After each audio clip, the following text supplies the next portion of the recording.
Beit Knesset Hanassi, and with Mori Rabbi, Rabbi Weinschlitter, and my friend and colleague, Rabbi Koenigsberg. I had the pleasure and privilege of, when I was the head of Mizrahi in South Africa, of hosting Rabbi Wein many times in South Africa.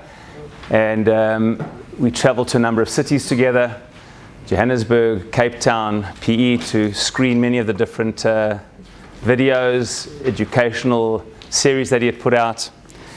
And one of the tremendous highlights for me was the opportunity to spend... Okay.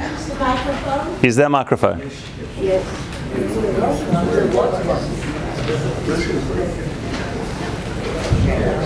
Where'd you go? You didn't use a mic, huh? It's my fault, I don't use it. No, I could use it, but I can talk louder if I have to. Is that better? Okay, let's use the microphone.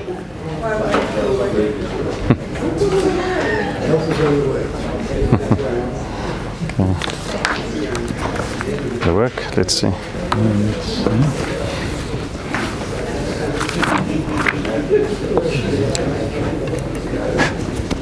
Do you push on?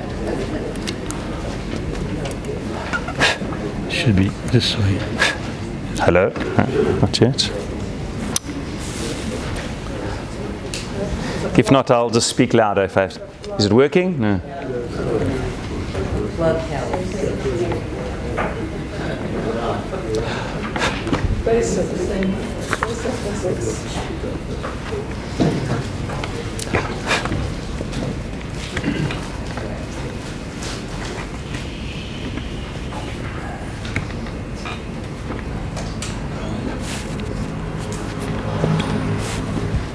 Hello? Hello? Hello?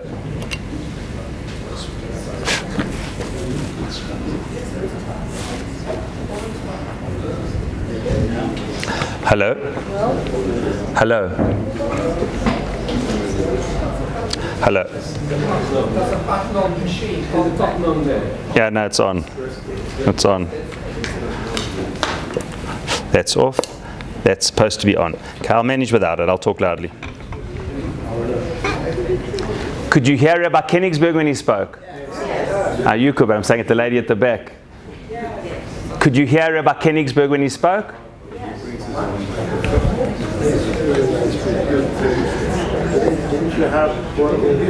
Okay, all right. Let me go. There you go. Shkoyach. Okay. So I was saying, is that better? Yes. Okay. I was saying that we had the privilege, I had the privilege many times of hosting Rabbi Wein in South Africa, and spending a lot of time with him on aeroplanes, in the car, and utilizing the opportunity to learn from his wisdom. I was telling Rabbi Wein the other day that my oldest son was saying to me, he said, Dad, I think the person you quote most is Rabbi Beryl Wein. So I think that shows, he said, whenever it comes to something about life or wisdom or leadership, you somehow often quote Rabbi Wein. So I really want to thank Rabbi Wein for the opportunity of being able to speak in his community, and to wish him Zos Gesundsein, Ad Me'ah V'Yisrim, in good health and happiness. It should be a Hashana Tova, Bria, Shlema, Umetuka. Also, my friend and colleague Rabbi Koenigsberg, who was learnt in one of our premier programs at Mizrahi, is a partner in Manigut Toranit, a tremendous program. Was many years, as you know, in England as a shaliach and did incredibly well, and is continuing to work for the Manigut Toranit program and fulfilling the role in the rabbinic capacity. Lovely to see you, Rav Joel, and thank you very much for inviting me. So we have Mincha at 6:40. Sorry, 6:41. 6:40. 6:40 and a half. And I also would like to briefly just mention a book that I've been privileged of writing. So we've got a few copies of it if you'd like to purchase it. Baruch Hashem, we actually don't have any copies left at Mizrahi. They are being sold through Geffen Publishers, but I managed to get some today, and I'll maybe say a word about it at the end if there's time. The idea that I want to share with you today is one of the ideas that I believe most strongly in, and it's an idea that really shifted how I understand Rosh Hashanah. I thought I understood Rosh Hashanah. There were two halachot. One which really gave me pause, that I wasn't sure if I understood what this mysterious day is all about, and another halacha that I've experienced, I'm sure everyone here has experienced, which I'll share, which made me think that I really don't understand what Rosh Hashanah is about. And I want to try to answer this question based on an incredible answer that I saw in the Balei HaTosfot in Rabbeinu Tam and Masechet Rosh Hashanah. Henceforth, a source of Rav Chaim Vital, the major student of the Arizal. So both according to Nigle and Nistar, they both say exactly the same idea. To me, it just shifts what Rosh Hashanah is all about, and shifts of how change works in the world. How do you transform anything in the world? Because surely the great prism of transformation should be the first day of the year, where we begin to try and shift our lives as we begin the new year. So I'm going to begin with two questions. One famous, and I think one a little less known. The famous question is, Rosh Hashanah is the only day of the whole period of Tshuva, both of Aseret Yemei Tshuva and of the whole month of Elul and the Slichot that we started saying last night. It's the only day that we actually don't do Tshuva. The Rambam famously says in Hilchot Tshuva that what's the source in the Torah for Teshuvah? He says, Vidui. There's no Teshuvah without Vidui. There's no teshuvah if you don't do the following: acknowledge what you've done wrong, hakarat achet, regret what you've done wrong, charata, and attempt not to do it again. And yet, this is exactly what we don't do in Rosh Hashanah. Not once. We will do it hundreds of times on Yom Kippur. We will clap and clap and clap and clap and clap non-stop. We will clap the Sfarim and Taimanim since Rosh Chodesh Elul, the Ashkenazim since last night, and we will constantly ask for mercy from Hashem Yud Gimel Midot, and we will say Ashamnu Bagadnu. Some of us will say it once, of all letters of the alphabet, some will say it 3 times, but there's no such thing as slichot, of asking for forgiveness, if you don't admit that you've done something wrong. It's like going up to somebody and saying, I want you to forgive me, but I don't regret it, and if I had the opportunity, I'd do it again. What? If you want forgiveness from somebody, number one is, I am sorry. Or you can beg for forgiveness if you don't say that you're sorry. What is that? Tovel v'sheretz b'yado. What is that? And yet, on Rosh Hashanah, for some odd reason, the Ashkenazim spend the whole of Erev Rosh Hashanah clapping and Yud Gimel Midot, and the longest slichot is Erev Rosh Hashanah. And then comes 2 days of Rosh Hashanah and radio silence. Not once do we say, I am sorry. Not once do we do vidui. Not once do we admit to anything wrong. And then straight after Rosh Hashanah, we go into Tzom Gedalia, clap, clap, clap. We get to Yom Kippur, we clap hundreds of times. And Rosh Hashanah, not one word. But hang on, these are the first 2 days of Aseret Yemei Teshuvah. How can the first 2 days of Aseret Yemei Teshuvah have nothing lichora to do with Teshuvah? Not once, not one vidui. Not only that, I'm sure you all know that there's this... that we don't even mention the word chet. We all know that, right? Most customs leave out the words afilu of Avinu Malkeinu chatanu lefanecha. We don't say the word chet. Hang on, wait one second. Isn't this the day that you're supposed to be being judged? You're supposed to acknowledge what you've done wrong, say that you've got mitigating circumstances, you didn't mean it, you won't do it again. We're busy being judged, are we not? We're busy doing teshuvah, are we not? Yet we're not allowed to speak about the elephant in the room, which is what we've done wrong. And I'm sure you're all familiar with this very strange custom. I think only rabbis could think of a custom like that you're not allowed to eat nuts on Yom Kippur, because the gematria of nut is almost the same as sin. It's not the same. It's almost the same. It's one out. Some say you've got to include the word. What is this? You shouldn't eat an egoz, because egoz and chet are almost the same gematria, and you have to stay away from chet. What is it? Is chet chametz on Rosh Hashanah? What is this? What is this thing that the day... So question number one, famous question. How can it be on the day of the beginning of Aseret Yemei Teshuvah, the beginning, the time when we are judged, that we all of a sudden not one word about Chet, right? You can't mention it, you can't eat nuts, you can't acknowledge it, nothing. Yet, until every Rosh Hashanah, we full steam ahead, and from Rosh Hashanah, we full steam ahead until after Yom Kippur. What is this mysterious day of Aseret Yemei Tshuva where we do not mention sin? That's question number one. Question number two, I grew up being taught that Rosh Hashanah and Tishrei is the time that the world was created, or Adam HaRishon was created. We know that some Rishonim, the Ran, say that not the world was created on Aleph Tishrei, but Adam, and therefore the world was created on Kaf Hei Elul, and Adam was created on Aleph Tishrei, or some say no, the world was created in Tishrei.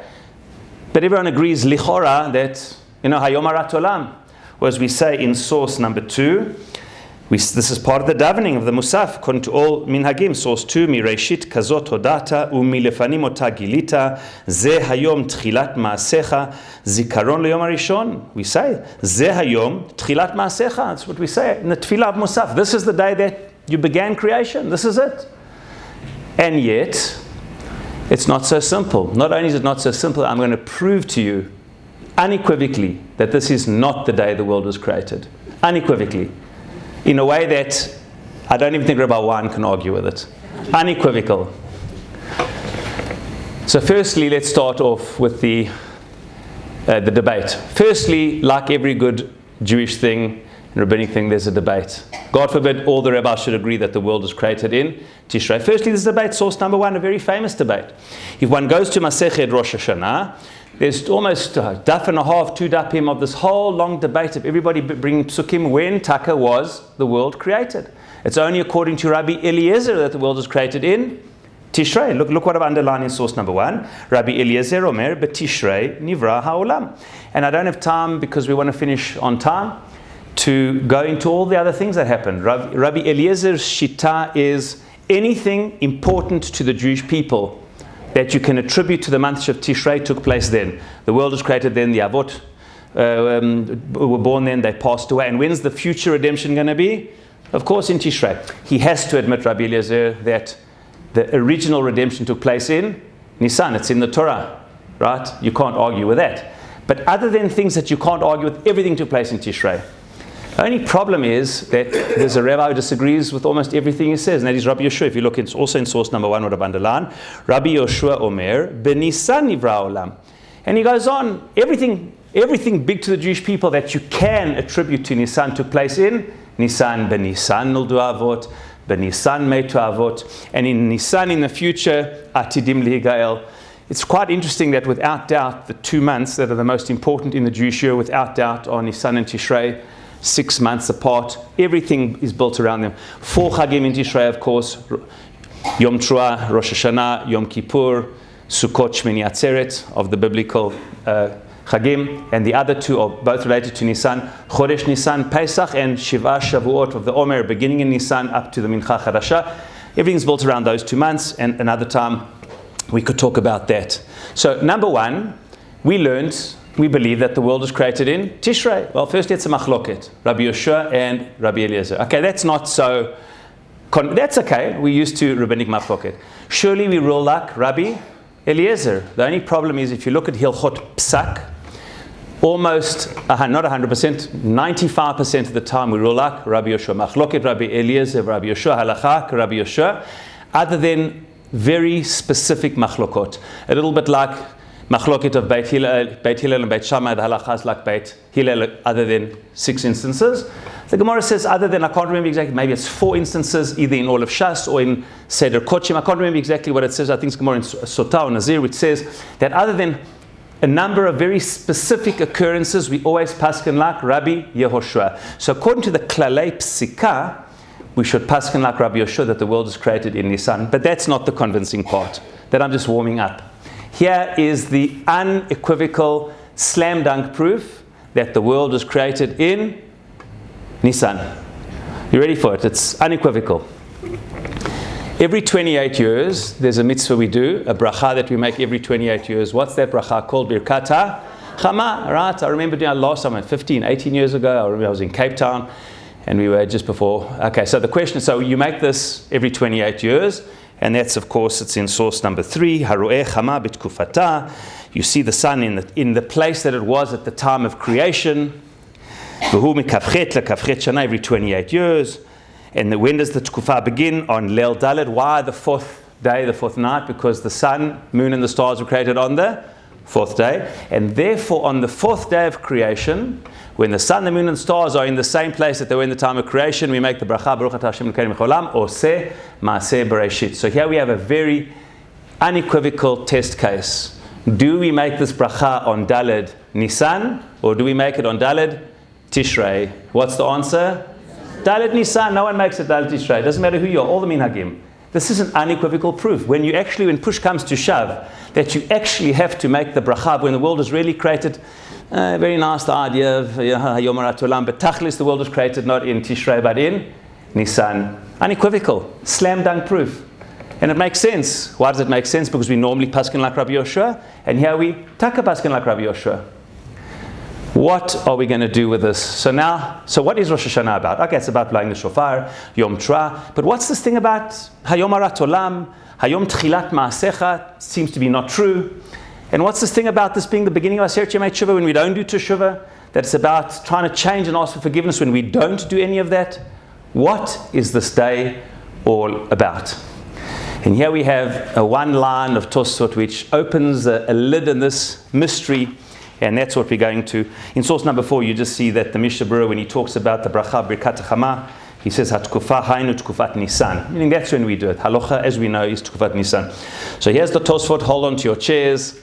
Here we have an unbelievable answer.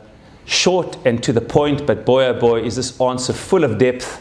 We only got 15 or so, 18 minutes to develop this, but this is an olam umlo'o about what Rosh Hashanah is about, what change is all about. So it says Rabbeinu Tam in source number 5, it's Tosfot in Masechet Rosh Hashanah Kaf Zayin Amud Aleph. Omer Rabbeinu Tam. Okay, we've got a problem here. What do? You can't have it both ways. Was it created in Nisan or in Tishrei? So what all good rabbis do? Eilu ve'eilu divrei Elokim Chaim. Okay, they're both right. Okay, lat. What do you mean? When was it created? How can they both be right? You all know the joke of the rabbis. I won't go to it. You know that everybody's right to the rabbi. We don't have time for the joke, but you all know everybody's right, even though if they can't both be right. We all know that. What does this mean? When was the world created? Make up your mind. Was it in Nisan or was it in Tishrei? So listen to this depth of Rabbeinu Tam.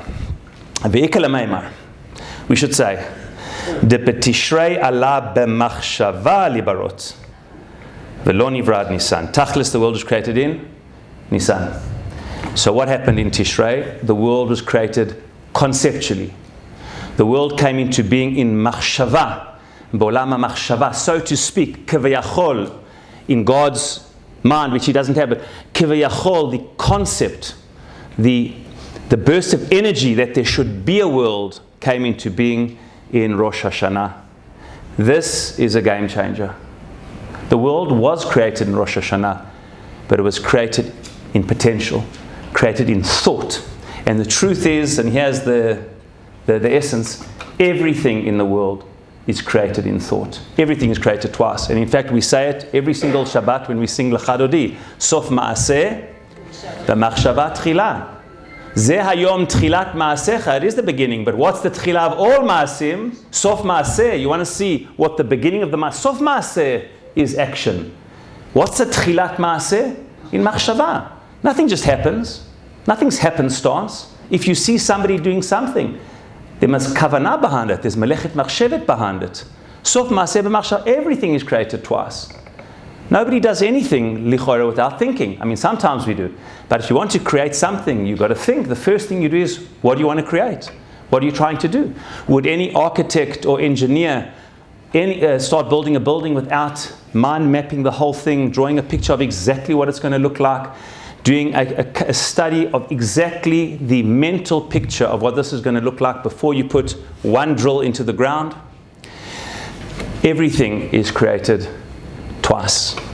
And the main creation is in the realm of thought.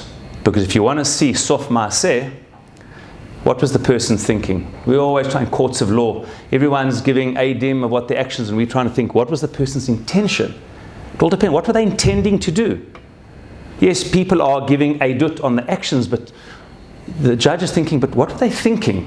What was motivating everything that they were doing?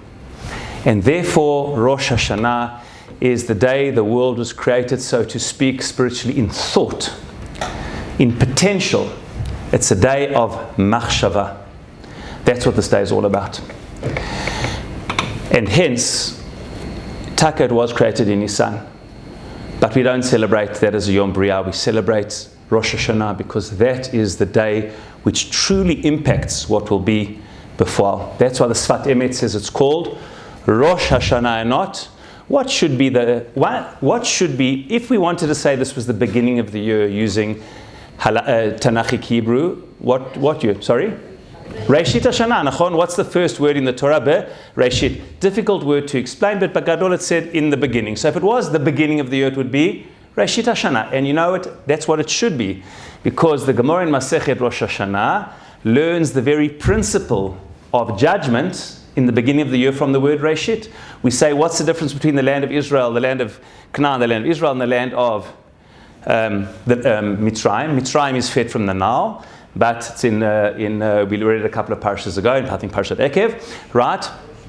And yet, the land of Israel is dependent on rain. And therefore it says, Ve'enei Hashem Elokecha doresh ota, Hashem's hashgacha is on the land of Israel, mireshit Hashanah vad acharit Hashanah. And on this, the Gemara in Masechet Rosh Hashanah learns, Nidon bereshita ma tehei b'sofa. We are judged in the beginning of the year what will be at the end. And here the Gemara learns the principle that you judge in the beginning for the end. And from what word does it learn it?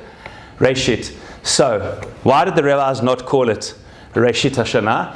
But Rosh Hashanah says the Sfat Emet because milashon Rosh. Rosh, it's not chronologically the beginning of the year. It's the head of the year. The head's not the beginning of the body. It's the ikar of the body. It's where the decisions are made. It's where what happens in the head affects the entire organism.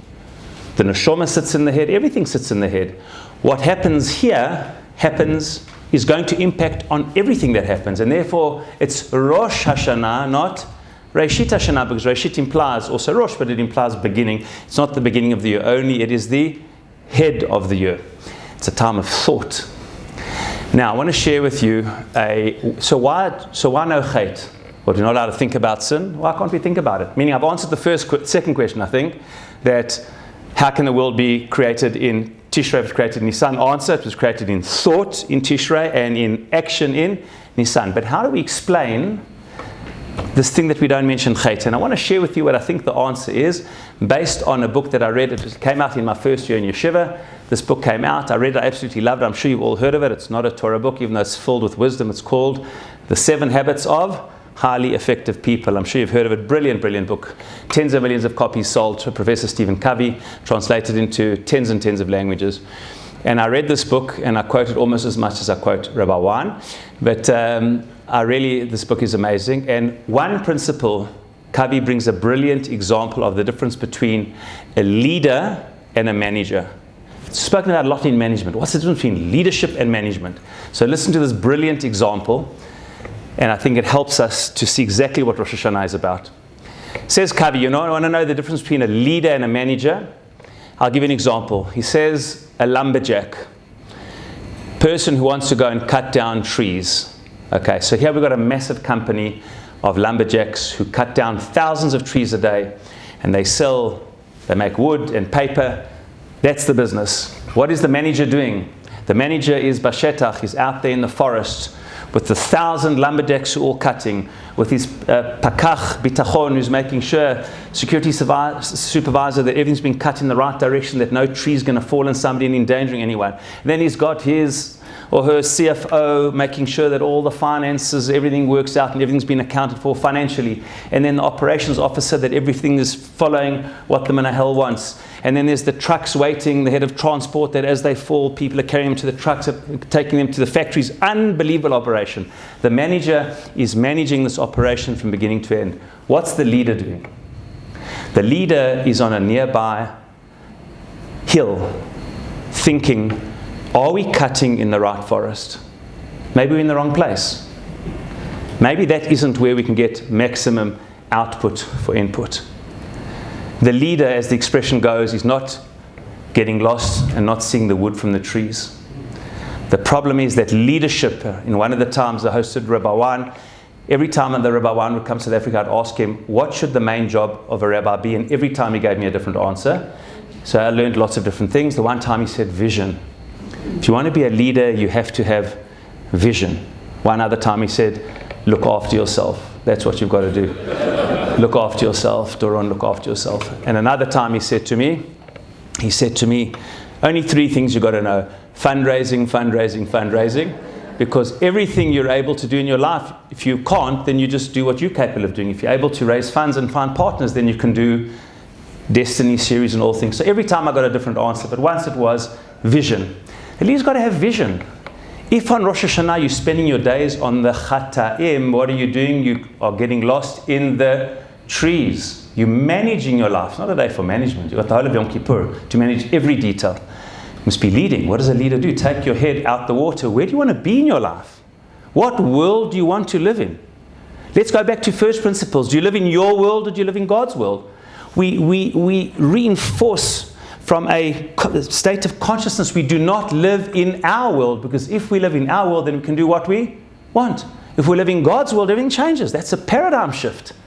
Maybe we're in the wrong forest. Maybe we think we can do what we want and cut down the trees we want. Maybe we're spending our life in the wrong forest because we erroneously think that we live in our world and God's there to help and serve us when it suits us. But maybe we live in His world. And if we live in His world, it's a different forest. The rules are different. We've got to fit in. And therefore, the shofar and everything we do is to reinforce what is God's vision for the world. What world do we truly live in? And once we do that, we've got to align our lives with God's. And therefore, I once heard a brilliant explanation. A philosopher once said, too many of us spend our lives reorganizing the deck chairs on the Titanic. We're very, very busy. Oh boy, are we busy. But we're busy with things which are important, but not critical to our life mission. Of course, it's important that the food should be good in the Titanic and that the chair should be in order. People paid first class. And if somebody brought you food which isn't good, you know how much money I paid for this, bring me the manager. It's important. It's important. You paid money. There has to be justice, and you've got to get bang for buck. There's a myriad details are important on the Titanic, but there's one detail that you can't miss, and you dare not miss it. Where the heck are you going? Are you watching which direction? Who's got their hands on the hege, right, on the steering wheel? And are they making sure that they're heading in the right direction and there's not an iceberg waiting? Because if you're not heading in the right direction, then all the details are irrelevant. Rosh Hashana, we don't spend our time with the deck chairs. They're important. And everyone is important. But if you've got your head in the trees, you're not seeing the forest. Rosh Hashana, do not get stuck in the detail. In this case, the devil is in the detail. Because here, you need to have vision. On Rosh Hashanah, we're not looking at any individual action. We're looking at our first principles. How do we view the world? What should our mission in the world? Are we heading in the right direction? Are there icebergs waiting in our physical life if we're not? Our behavioral patterns of eating aren't good. In our emotional lives with the relationships which count. In our spiritual lives, the most important relationship with Hashem and all the people close to it. What world do we live in? What world should we be living in? And what is our place in that world? That is what Rosh Hashanah is all about. And therefore, do not get stuck in the detail, because then you're managing your life, and Rosh Hashanah is about leading your life. Where's your life heading? And I'll just add one more point to this. This is all based on what I've seen here in the Tosfot. But I'll share with you what Rav Chaim Vital, I don't have the source sheet over here. Rav Chaim Vital answers an amazing question. And that is in source number 6. Nowhere does it say, nowhere in the davening does it say that the world is created at this time, or Adam was created. It says, Hayom Harat Olam. What does that mean in English? Today the world is conceived. It's translated erroneously as today is the birthday of the world. It's not the birthday of the world. That would be Yom Huledet Haolam, Hayom Leidat Haolam, Hayom Briat Haolam, Hayom Harat Olam. Which means today the world was conceived in potential. Yes, a child, all being well, be born 9 months later, and it's got a long gestation period, but all of that, the eye only sees the birth. The child is born, but you know where everything is really dictated? When a microscopic cell and another microscopic cell come together in that microscopic, almost invisible creation of potential, everything follows. That's where you've got to look. Hayom Harat Olam, says Rav Chaim Vital.